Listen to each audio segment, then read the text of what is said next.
Hello guys, welcome to our podcast TOLKIA. So my name is Jihan and I'll be your guide for today and the next as well. So anyway, today we have our very special guest as always because I don't want to sit here all alone. But for today, we're not going to have a conversation with other OIA buddies, but instead we're going to have a conversation with Mr. Victor Purnomo. Hi sir. Hello, hello. Hi. How are you doing, sir? For convenience, you can call me just Victor. That's fine with me. Oh, okay. Yeah, Okay. no worries. Yeah, I'm doing good today. Yeah. I'm pleased to meet you. How's everything at UISI? Is it nice now? Yeah, it's pretty nice, but we currently are going to have a Okay. online study until the next semester. But I think the next semester we are going to have half and half study, like half online Okay, and like half offline.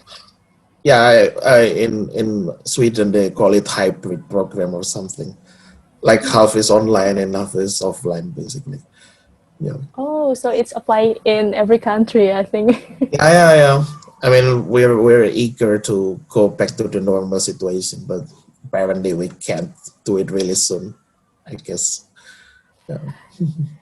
It's unfortunate situation. Yeah, exactly. Right, so before moving on, I want to introduce our guest. So he is Victor Purnomo, who was once a lecturer in UISI, but now he's in Sweden to continue his study. All right, before today we have an extra special guest, so I'm going to ask questions that is kind of related to his study and his experience in Sweden. Okay, so first question that I'm sure that people wanted to know. What are you doing there? As if what kind of study do you do and what university do you attend? Something like that. All right. So, as you know, my name is Victor, and I was a lecturer at UISI, the Department of Chemical Engineering, to be exact.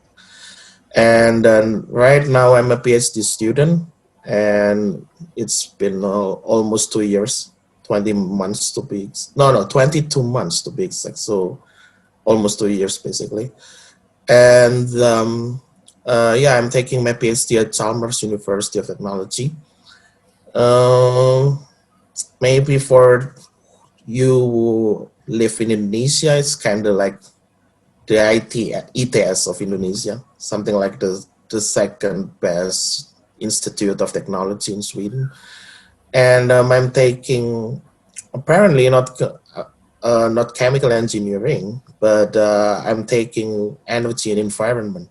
But still, the focus of the study is still similar and it's the same. The topic is about chemical looping gasification. Maybe you can Google it later, because I believe right now today we're not talking about that. So yeah, that's what I'm doing right now. Okay, so which university did you attend? It's Chalmers, CHALMERS. It's in Gothenburg. I mean, the city is called Gothenburg, the second biggest city in Sweden. So it's kind of unique because I come from Surabaya, which is also the second biggest city in Indonesia.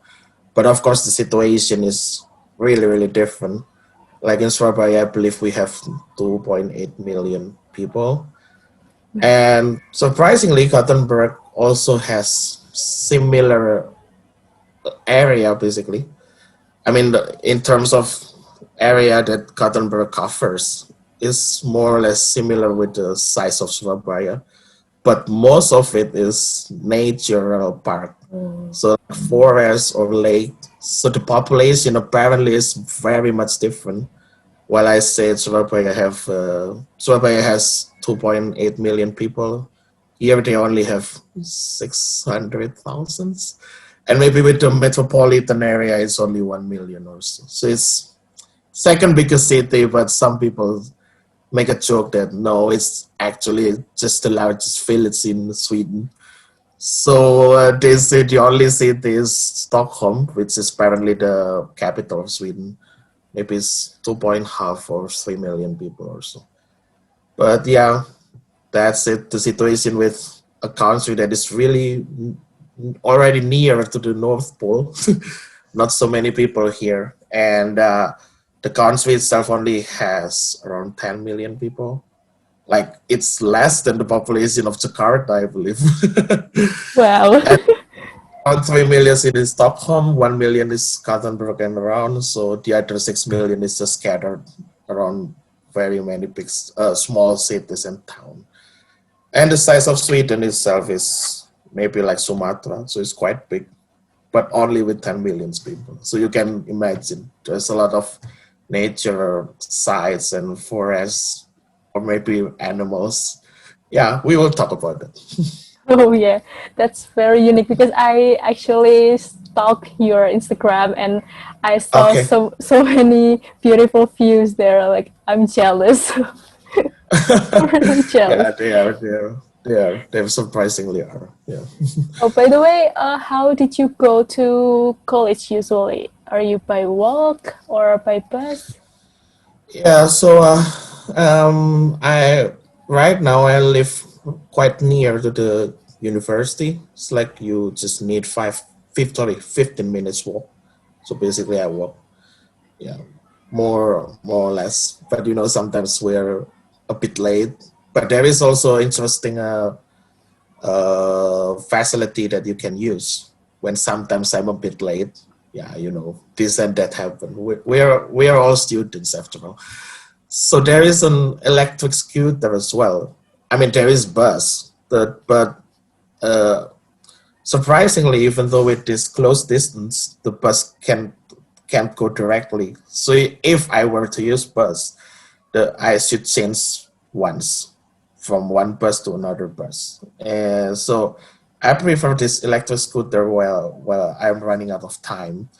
It only takes me 5 minutes. So basically, you just pay from your phone. So you scan the barcode on the. It's like a scooter that point Teletubbies use. Just it's electric, so you don't do anything instead of just try hold it steadily and it will go directly. But they have like a speed limit of maximum 20 kilometer per hour, so it's not really dangerous. It's quite safe. Yeah, it will take you around 5 or 6 minutes, depends. Because sometimes we have snowy days and it's quite slippery. And if you insist on taking the electric scooter, it can take you a bit slower, yeah, so to say. Yeah, So I'm sure you walk more than when you are in yeah, Indonesia. yeah, yeah, Okay. yeah, exactly, exactly. So maybe we can throwing back like when did you come to Sweden and when did you start your study? Okay, so I believe it was 16th of May into 2019. So it's, yeah, as I said, it's almost 2 years. Yeah, around now it's been 21 or 22 months. I don't know. Yeah, something like that. Mhm. Okay, so this is the question that I'm really curious that I want to ask to you.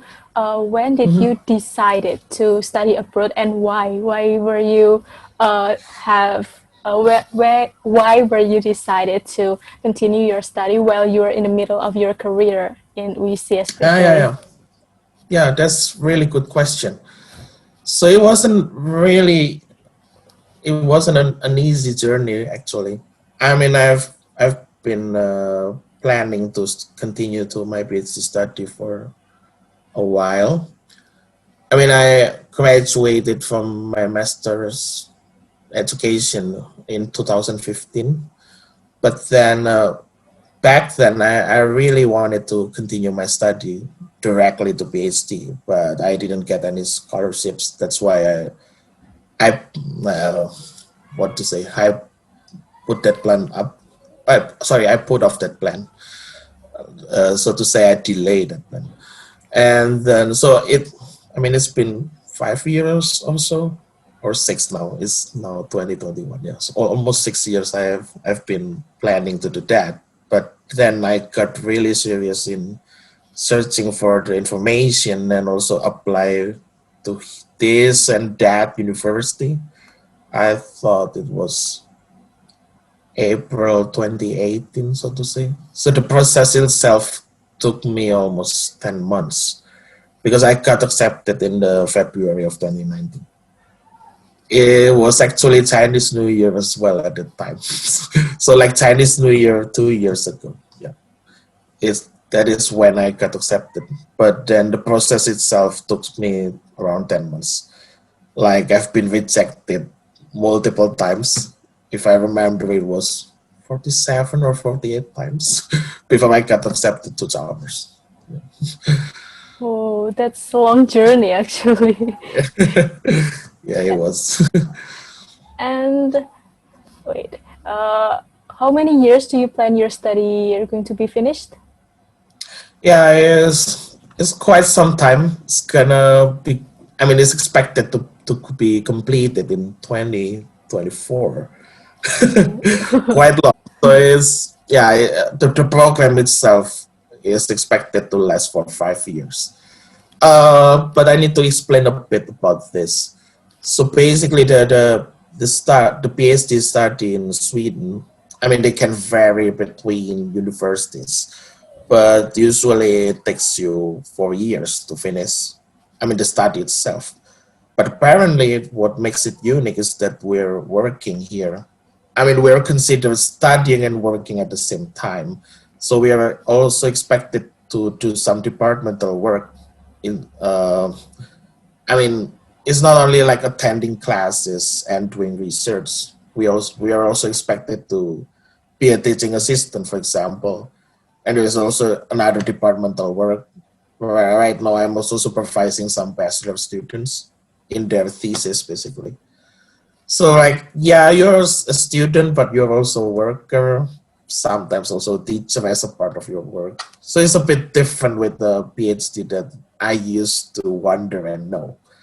That's why this departmental work also account to some time. So they calculate. And I mean, even in Chalmers itself, between department, they have different policies.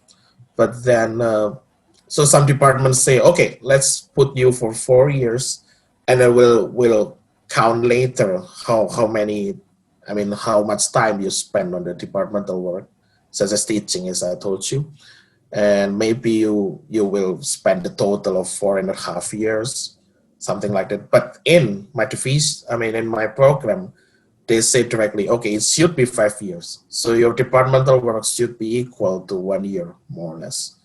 So it's different policy. The other ones say we will calculate later, but my department say we set it now, and you'll fulfill it as how it was set in the early place. So something like that. Oh, So the okay. study itself takes 4 years, and the other work takes 1 year. That's why it's 5 years. Oh, so maybe can you tell us more about your process for getting chance to continue your study abroad? Maybe like what kind of program did you apply, and is it a self-funded scholarship or is it full funded, something like that? Okay. Well, this is a bit different, maybe with the other PhD. That, as I told you, I used to know the other form of PhD. That, I mean, I can't say for sure, but generally, how would I put it? The system that we know usually take place in countries like East Asian countries like Japan, Taiwan, China, probably. I mean, they all have different system, but usually what we have in our mind is that they have general admission, and then we apply to that. Sometimes we are also required to submit a research proposal where you elaborate your idea what you're going to do in your PhD. Of course, it can change, but at least some universities there want to know if you have some idea about what you're going to do during your PhD. So usually you're required to submit your research proposal, CV, of course, and then everything. I mean, in that system, but not with the system in Sweden and in many European countries, I would say. I mean, every European country also has different policy. But then I can say, for example, in Sweden, so PhD here, as I told you, is considered working. So they will not advertise. We're looking for 20 students or something, but they advertise it like in a really, really specific vacancy, I would say. So every university have their web page for vacancy, like you're applying for a job basically. And there is also, of course, vacancy for research or postdoctoral research or professorship, but also for PhD student apparently. So it's advertised. It's not like we need a PhD student in chemical engineering, for example. No, it's not that broad. The PhD student will work in specific, for example, a new novel material from silicon or whatever for solar cell, for example, or yeah, anything basically. But biofuel driven battery for electric car, maybe, I don't know. I'm just making it up, but something that is really, really specific like that. And in my situation, the vacancy was a PhD student working for the development of chemical looping gasification. So it's really, really specific. And then they will elaborate what is expected from me, what background they prefer to, they expect to that the candidate has, something like that. I would say if I were to reflect on that, first thing first, when you look for a PhD position, or I don't know with masters, it might be it could be different, but for PhD position, it's better that you have master's background, or any background. I mean, you can have work background as well. That is really related to the PhD project you're applying to. The reason I got rejected for so many times is that at the first time, I didn't know that this was the case.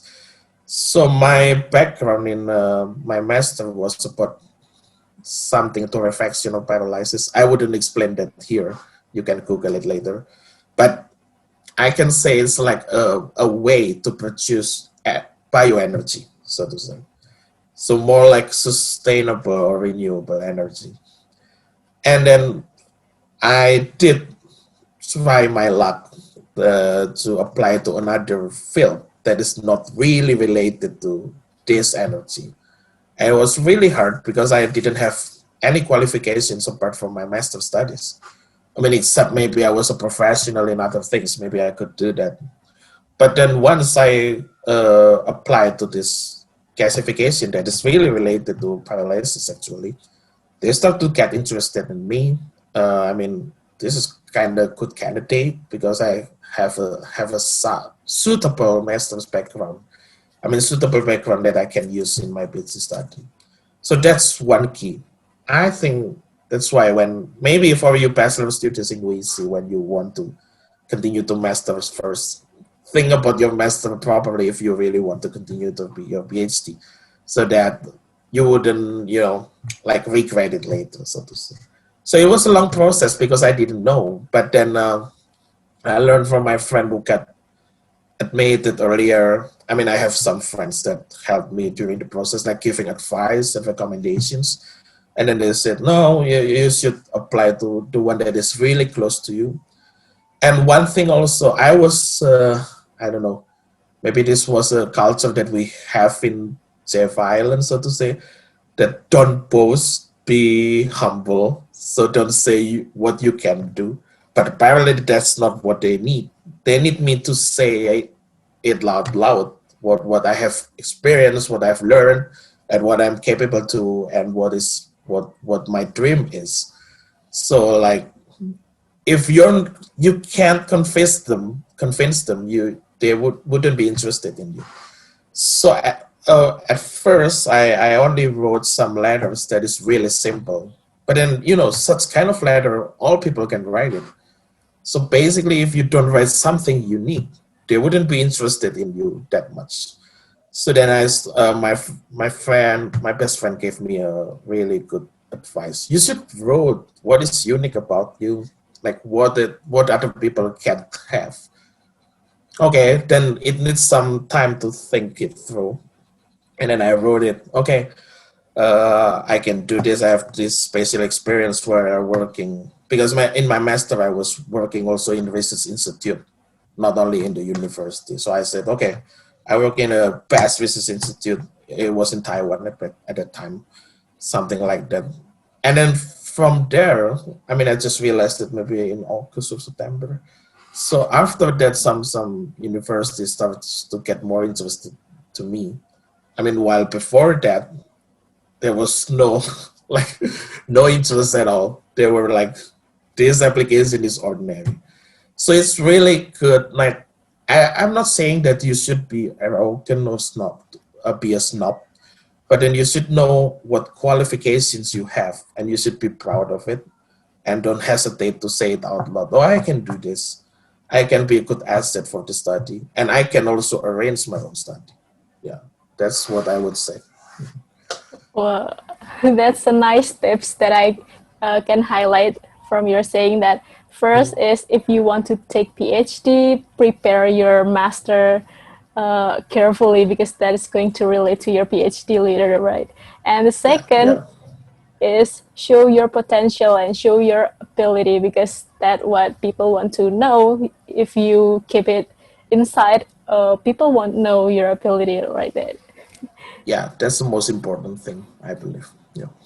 Yeah. And how many countries did you apply to? Oh wow, that's a tough question. So maybe I'm not sure. I didn't really count, but I'm sure more than 10, but maybe less than 20. So I mean, applying is quite simple. I can say in Europe, because I mean, that's one reason why I applied mostly to Europe. I mean, I also applied to Taiwan, I believe. I mean, I prepare myself. If nobody wants me, then maybe I can continue to Taiwan again, something like that.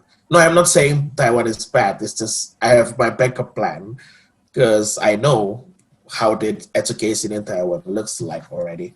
So yeah, we never know what would happen. So I prepare my backup in Taiwan because I was there basically. But then the thing about Europe is that you don't have to pay any application fee, which occurs when you apply to the university in the States. I mean, in the USA, in Canada, in Australia, New Zealand. Some of them requires you to pay some fee. I mean, even if after that you got rejected, they won't refund your fee.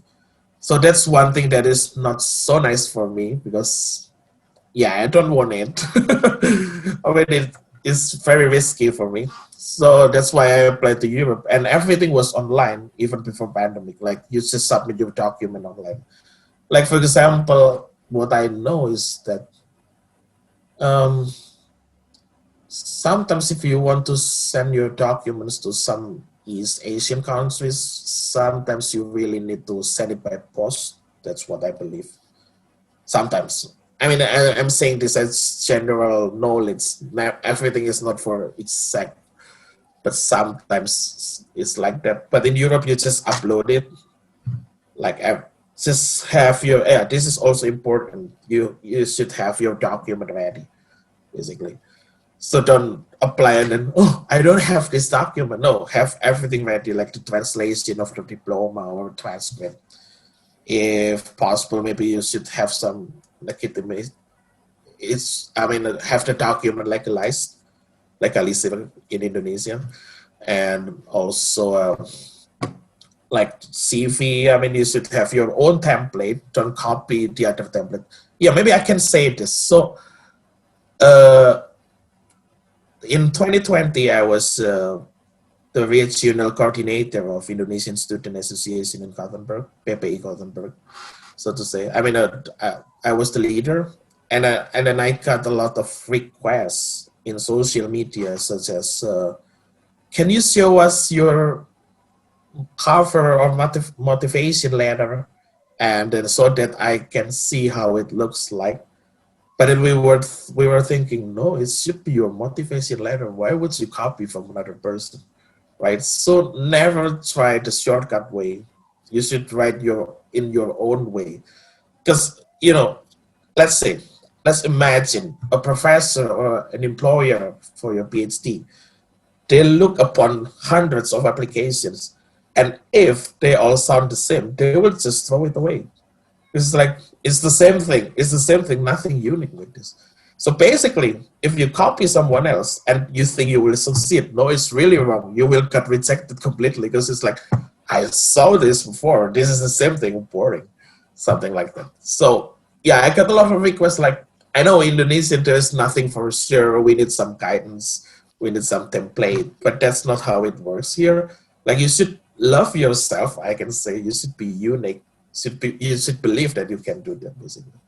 So yeah, it was yeah. How many cons? Yeah, that was a simple question, but then I can say that I tried here in many European countries, and that's the nicest thing because you can upload it for free. So it's like, yeah, nothing to lose. If I don't get accepted, it's fine. If I get accepted, lucky me. I mean, that was what I thought.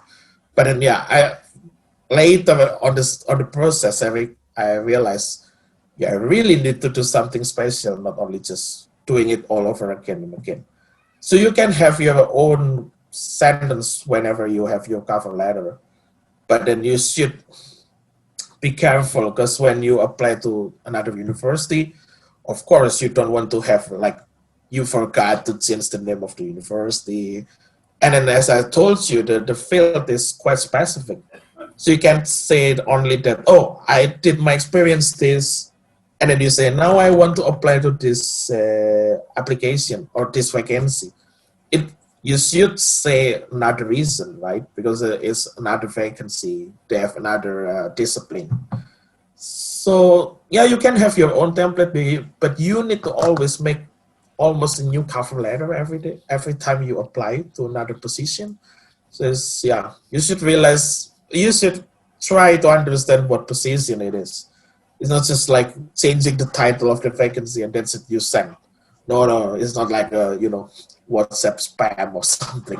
You really need to think it through. Like, why do I want this position? And what can I give to this position? And why would they want me? Something like that. What could make me special in front of their eyes? Yeah, so I can say you can apply to as many things as you, I mean, as many countries or universities as you want, but you should realize why you would be there. What do you want in life? And again, I can say the results of your study is mainly for yourself. I mean, you need to progress in even your next career after PhD, right? It's just like life ends after PhD. It's not like that. So I can say don't try to please your supervisor. I mean, your supervisor to be, or the employer. Don't try to please them only, but also try to say that I have a plan for my life, and that's usually what makes them interested, because you're a guy of a woman, of course, but you're a man with a plan. Like, you're not just saying that, okay, I will follow you. I agree with all. I would say that's not what European people like, so to say. They want you to have idea and creativity. So it's like, yeah, you should have your own, even though you don't submit proposals. Yeah. So in most European countries, you don't submit proposals because they already have this specified. So it's basically you follow them. But also you need to say that I can contribute to this. My background in this field can benefit the project itself or something like that. But don't write it like just, something sweet, but then you have to really mean it, because they will remember what you said. It's 4 or 5 years. They will remember why they chose you in the beginning. Why? Because from every vacancy, most of the time they will only accept one person. Sorry. So it can be from 60, hundreds, who knows, applicant, and they only will choose one person. That's what makes it different with the PhD admission system that we know. Maybe they accept 5, 3. That was I understood in Taiwan. They say so. This year we will accept 5 students, 3 students, but without any like specific requirements what research you are going to be in. They just say in department, for example, in civil engineering or something. we will accept 5 students. But here it's very specific, so that's why they will accept usually only 1. But sometimes it can be 2 if it's stated on the vacancy. Oh, we want 2 students. It can be like that. But I never saw like 3 or 4. It's just tough competition, but it's for free. So why not? That's what I thought. Okay, to anyone who's listening now, you should take a note what he just said, because it's an important learning, especially if you want to continue your PhD in Sweden or in Europe, especially. How is the social condition during your study there? But for me, one thing that I see really, really interesting is that, I mean, now, yeah, as I told you, your accent is bad. Baddies, please write that down because that's important for us.